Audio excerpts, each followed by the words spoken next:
It's very much a new-look Spain side, isn't it, Stevie? No Piqué, no David Silva, no Iniesta. The future looks bright for Spain, to say the least. Well, it is if they're going to play against sides like, well, certainly against sides who play the way Croatia did. You know, you have to get the basics right at whatever level you play. And Croatia never got the basics right. Defensively, they never got close to anybody. They stood off. They started well. You know, after 20 minutes, I thought, you know what, this could be a tricky evening for Spain. But then Croatia, for me, just completely dropped. Was this like a World Cup final hangover then? Was it a case that they couldn't get themselves up for a game because... It has to be. You can't go from getting to a World Cup final to losing 6-0 against a team who are in transition as well. Now, everybody will say you can only beat what's put in front of you.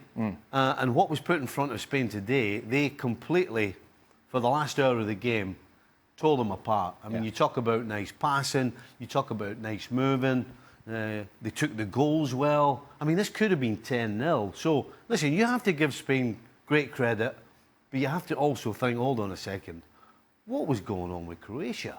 So given all of that, and it's all hypothetical, obviously, but if Lopetegui had stayed, or if indeed Luis Enrique had taken charge, say, a month before, would Spain have been World Cup winners? No, I don't think you can take it that far. Certainly, Croatia didn't play anywhere near its best.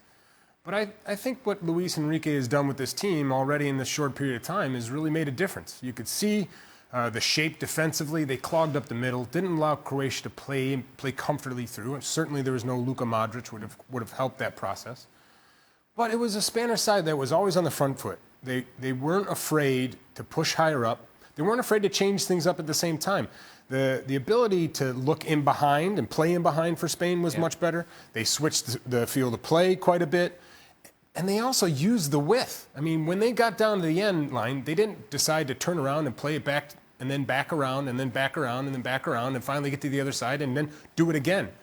They were more than willing to put balls into the penalty area. And on top of that, they had players in the penalty area to finish. And rightly said, this game could have ended way more than 6-0.